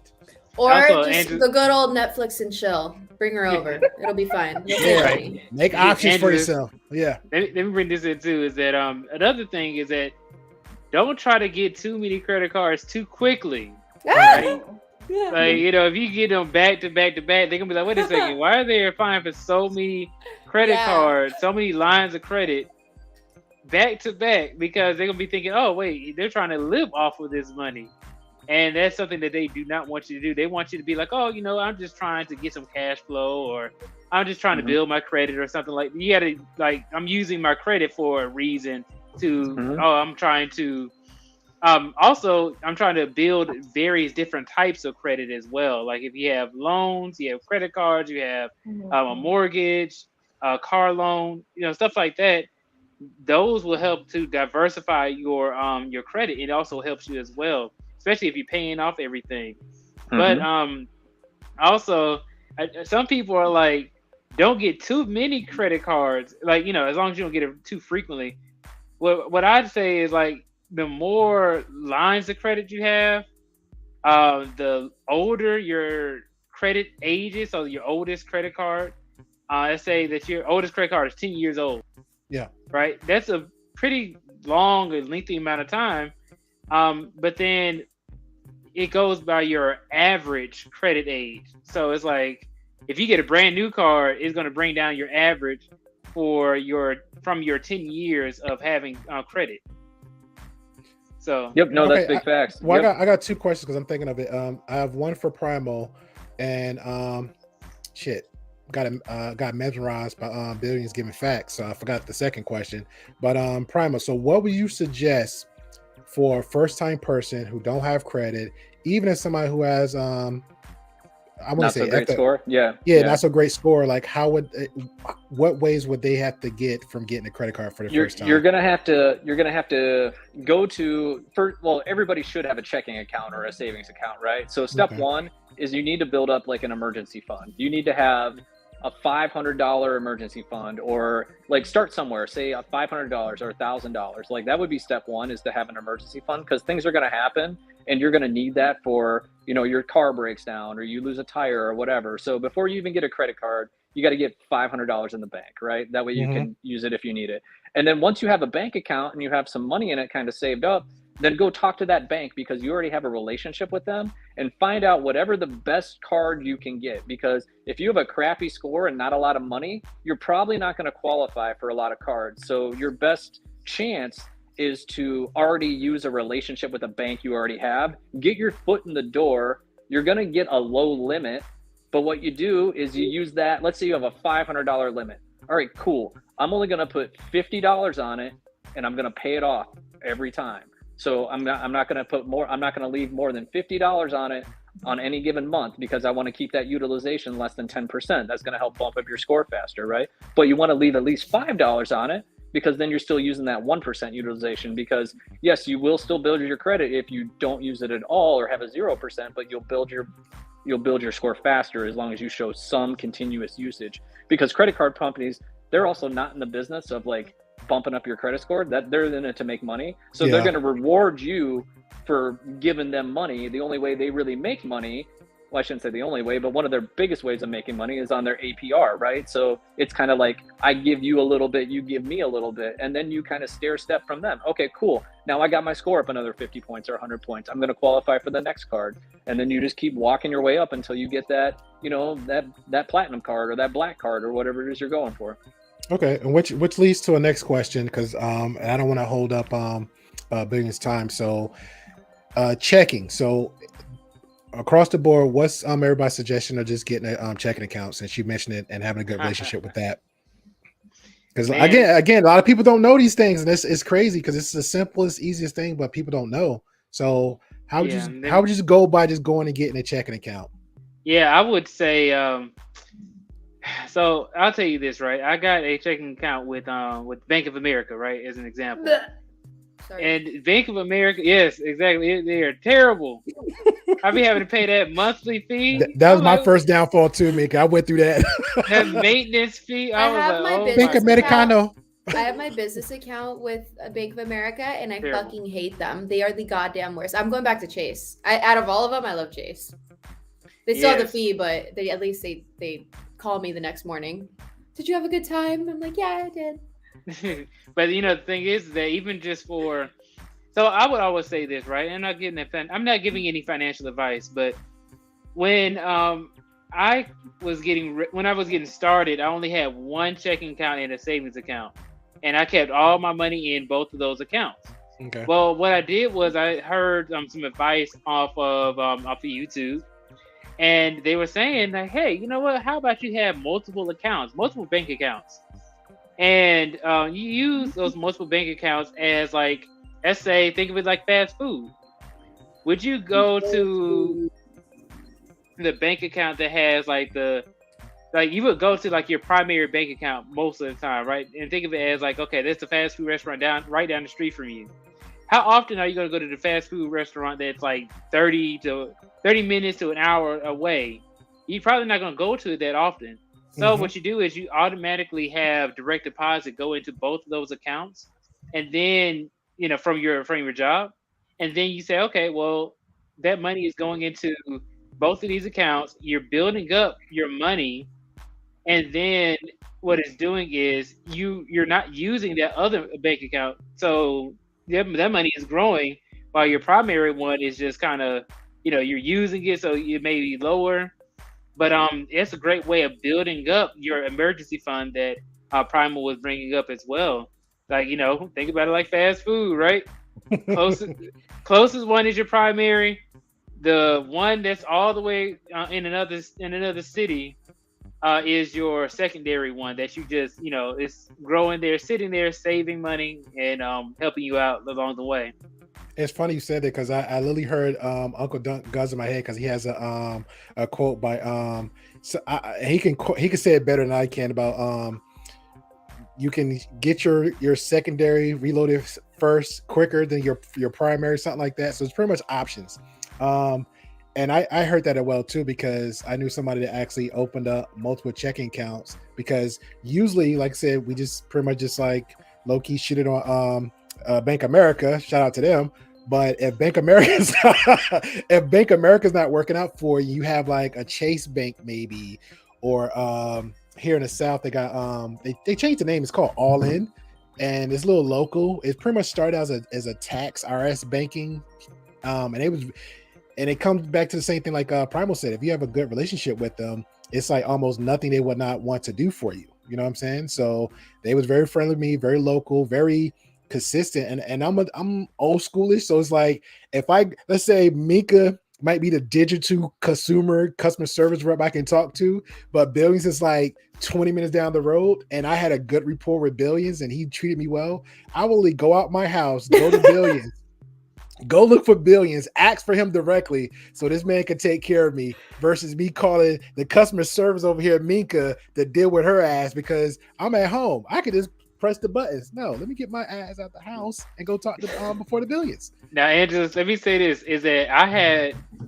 remember it was like a few years ago. I was so done with Bank of America, man. I was like, you know what? I'm gonna call them to go ahead and cancel my account right here and now. You didn't want to do it in person? No, I didn't do it in person. No. I was at work when I was doing this. I was so mad at Bank of America that day. And what I did was I called them up, and they had me on the line for like 3 hours. I was like, oh my God, I just had to hang up. I was like, I guess you guys win today, because I guess I'll just keep you. You ain't want to be no angry black man and come in and start slapping somebody? Nah. Okay, I'm just all right. I just try. All right. Yeah, keep my bank out your mouth. Shout out to you, Will. I tried. I need the only thing preventing me is I need to go and like actually set up the account at Chase and then call Bank of America and be done. I don't know what you do, Angelus. I haven't been to the bank in years. Well, and I know y'all, we make jokes at my expense with the whole South thing, but yeah, it's like they did start. It's another one, maybe 5 minutes down, but because I moved maybe 20 minutes away from the next town over, and it was funny because it was convenient. So the company I was working for all the ladies were just like, as soon as they get their check, like 3 days in advance, they just walk out there, come back, walk out there. And I said, oh, I open up a bank account there because it's convenient, right? But over time, it was this one guy. I think what had me sold with him, his personality, because he was like that. He had like the geeky mindset, and he, pretty much had the thirst for knowledge. So we kind of had a good guy rapport. And 6 months later, like he just left, and this is when I was going for and then I was like the hot cute chick, and I'm like, what happened to my buddy? She's like, oh, he's went somewhere 50 miles out. I was like, okay, I guess I'll deal with you. But with that moment, I kid you not, when my credit score hit like 600, 625, and the look on her face from previously up to now, I said, I'm gonna keep coming to you. Maybe I got a shot. I don't know. Dear God, Grandpa. I don't know.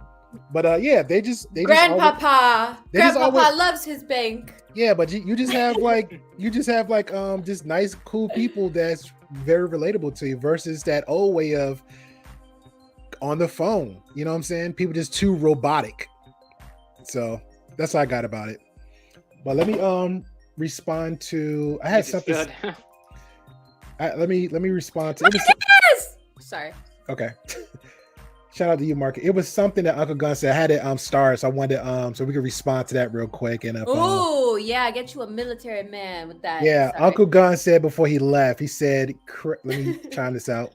He said, "Credit is a joke. I haven't had a credit card in over 14 years. No, God damn it! Uncle Gun's got it going on. He don't need one. How do I have a car, a truck, a motorcycle, and an ATV?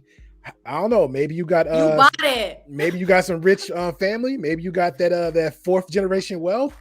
Maybe straight cash. Yeah, that guy. How do I have things without using others people's money? I must be a wizard. I don't know. Dude, me too. I'm not a prostitute.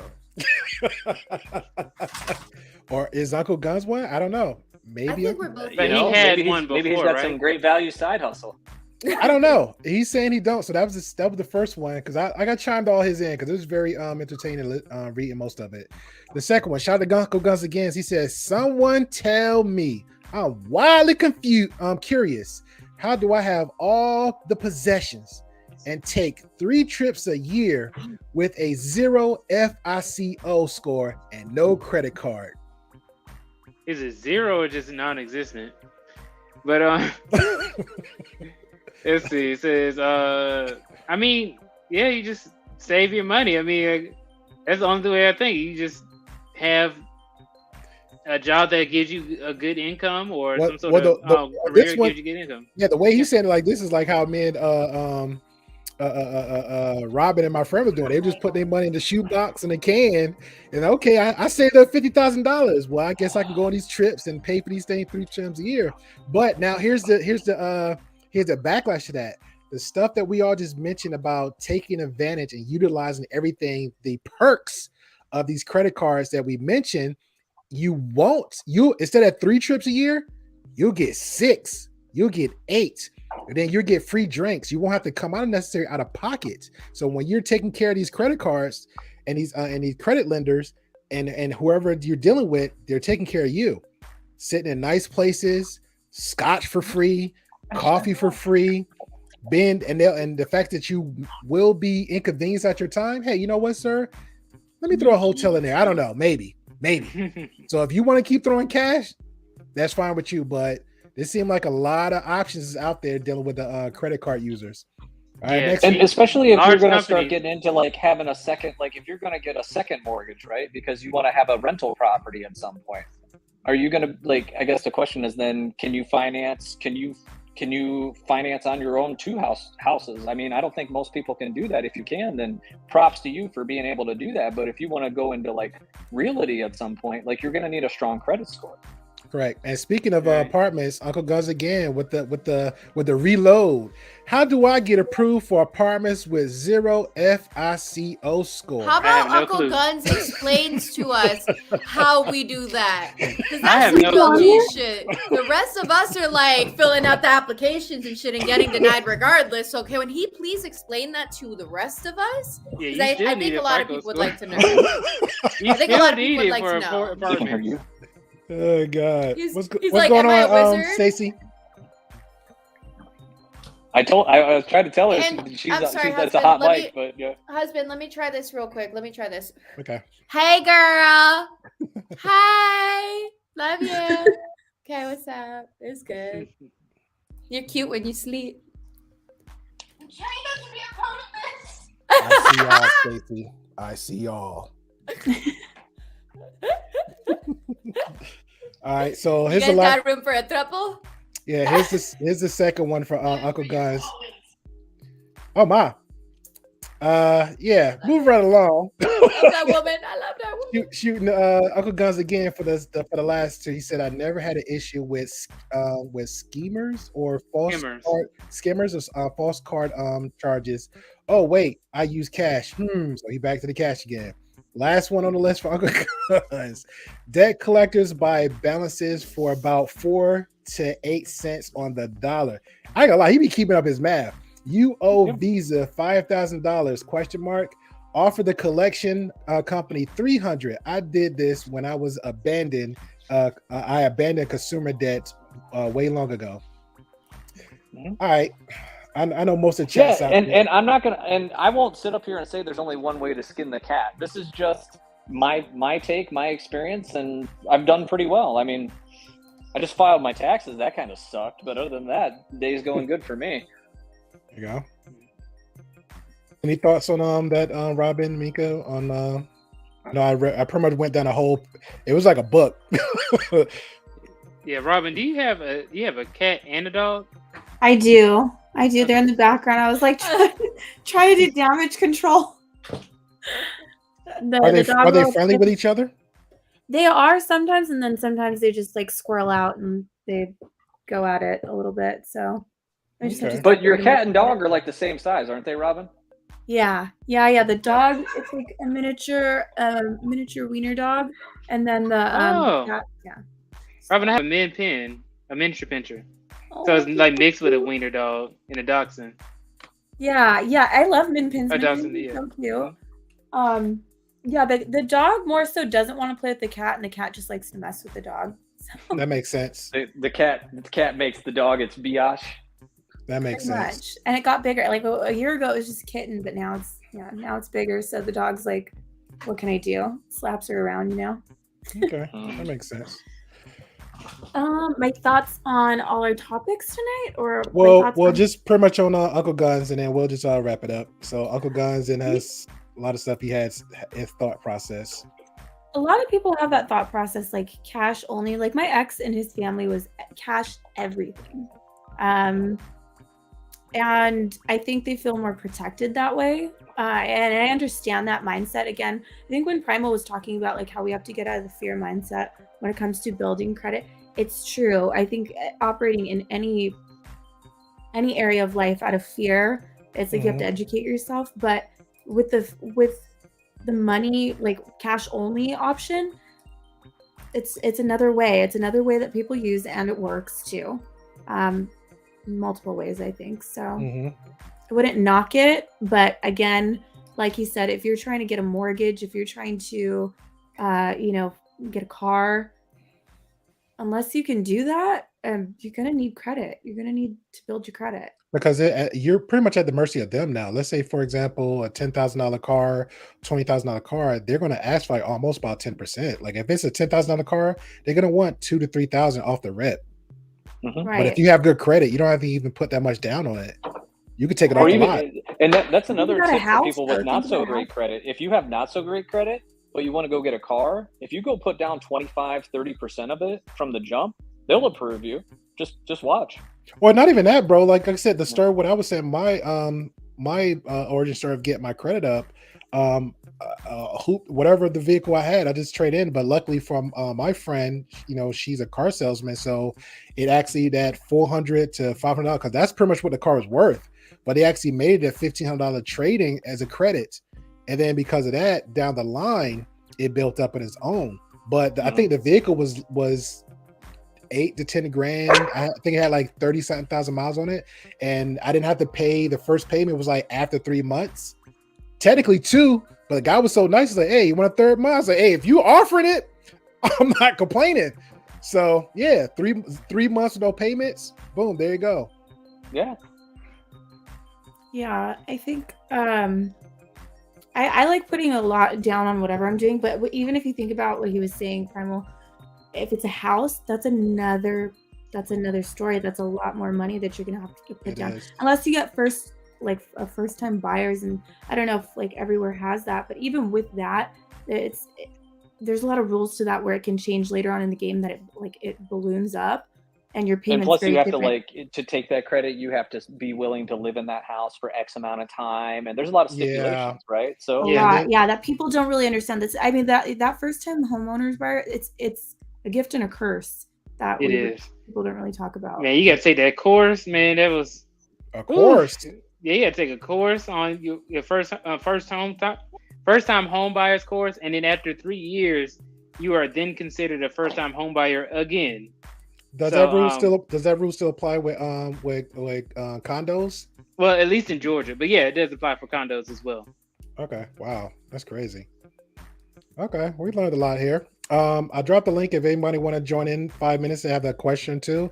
If not, we're gonna wrap it up. But again, Billions, I want to say again, man, I appreciate you highly for coming in. Like I said, I feel like you're doing us a favor just coming in and sharing your knowledge. Definitely thank Primal for jumping in, showing the support. Definitely showing in Mika take her time out, her busy schedule, jumping in, because this technically we had a schedule, and I assume, but again, you know how those guys are when we assume make ass ourselves. So I appreciate you like always, Mika, for jumping in and having my back like always, and giving that knowledge. Robin, like always, thank you, putting that fluffy light on everything. Hey, let me do this real quick. Hey, because you can't have your yin without your yang. You know what I'm saying? This is true. I love it. She has my lip gloss.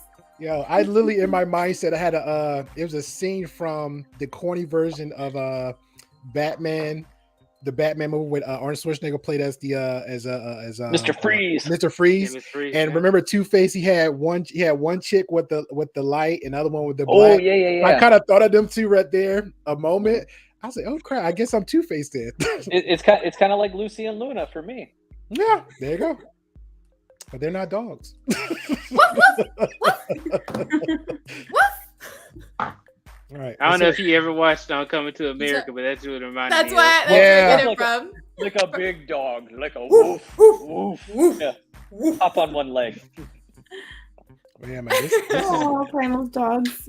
oh Lord. But yeah, man. I I'm love not, that movie. Fuck you, America!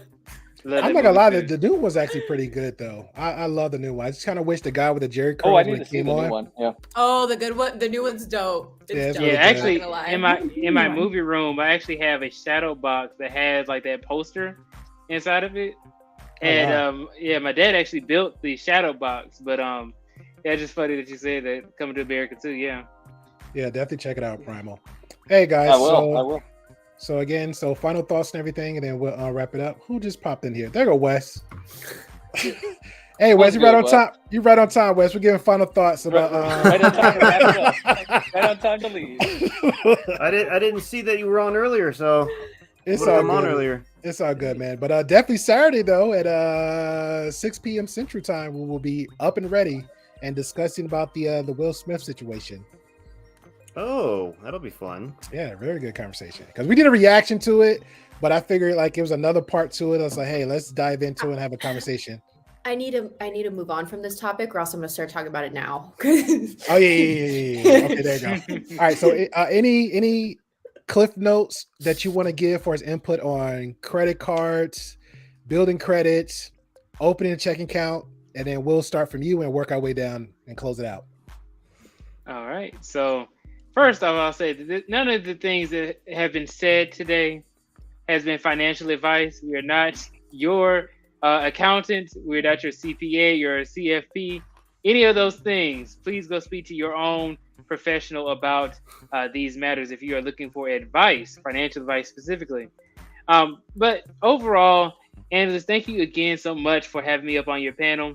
Any clip notes I would say is that make sure that you practice good habits. And what I mean by good habits when it comes to credit cards is making sure that you pay them off on time. I try to pay mine off early. right? And the reason why you want to do that is because you don't want to pay that interest and you don't want to be late. So if you don't want to pay that interest, sometimes, just like how Angela said, 26% of your balance you would have to actually pay, right? So you don't want to have to leave that open and be spending extra money that you could be saving and putting into your own emergency fund. You should be building up your war chest just in case anything were to happen. Like if you were to lose your job, lose your, somebody passes in the family, which has happened to me before, and I needed some money and I didn't have it. You want to be able to make sure that you can account for those types of things. So overall, yeah, I think that this is a great show. I appreciate you. Wes, what about you, man? Don't spend money you don't have. If you really need to use a credit card a time or two, use a credit card a time or two. Don't think you can live off a credit card. And as I've had to explain to many people over the years, the minimum payment is just telling you the minimum you have to pay. There is no limit on the maximum payment. You can pay off your credit card in one payment if you want to. You can just pay higher payments to lower the overall money you're paying off in the long run. And not a lot of people understand that. They keep going to like these third-party scams. No, you don't. You're wasting money by paying them a setup fee and a handling fee. You can do all that yourself. Appreciate you. Brian, what you got for us, man? Hey, great discussion. Hey, a salute to Before the Billions. I saw your content. I really enjoyed it. And that's what I reached out to Angelus. And I was like, man, you got to have Billions on. He's got a really good mind about the finances. So just salute to you. Appreciate what you're putting out there because, we teach young men and young people a lot of things, but I feel like we don't teach them enough about financial literacy. And I think you're doing the good work in that area. So I really appreciate that. And then another pro tip to kind of piggyback on what Wes just said, also with your loans that you may take out, if you make a secondary payment on top of your minimum payment, you'll also pay down the principal as opposed to the interest. And that's a really quick way to start like getting ahead of the game because on loans you take, you're paying principal and interest. But if you make a second payment, you're going to pay down the principal itself, which can really get you ahead of the game. So, hey, appreciate you. Much support as always. Okay. Thank you. And Robin chiming on in. What's your thoughts, Robin? I appreciate being on this panel and thank you, Billions. I feel like I learned so much, and Minka and everybody on here. I learned so much. As the mama, I'm going to say teach your kids about credit earlier than before they get out of high school because schools don't teach about this. And I think it's really sad that they don't do that. So remember, teach your kids about finances. Yes. What about you, Mink? It was a great show. Thank you, Billions, for coming on, and thank you, everybody else that comes on. I think everyone brings something really special and unique to this show. And I like that we're talking about many different things. We're not just talking about the manosphere, but we also talk about how it correlates in relationships and stuff. And being a good person and having, because this is a part of, how I talk about being able to be confident within yourself to approach the opposite sex. This is like a freaking foundation. Like a damn, I don't even need you, ho. There you go. Raise up, build up. Hit me up if you got an Amex. Oh Lord! Just kidding. I'm just kidding. And shout out to Marcus. Speaking of MX, and you want to get get them ladies turned on with that card. So Speaking, hitting it and getting the game right to get the ladies. When you come home from a long day of work, when you're tired and your girl looks at you, and you're having a little trouble down there sometimes because you're so damn tired. Testosterone levels might be low. You see that blue pill on that corner of the edge of your seat? Please take that Blue Chew or Cialis. Enter code word Blue Chew or Cialis and get 15 to 20% off. If you're a first-time customer, you'll get 40% off. $15.99. Bingo. Love it. Yeah, man. So good one. Appreciate everybody for coming out. Again, hit the subscribe button, hit the likes, hit that bell notification. We will have a great conversation topic for Saturday discussing the ins and outs of We're backstage. Will Smith. So thank y'all guys for coming out. What I get.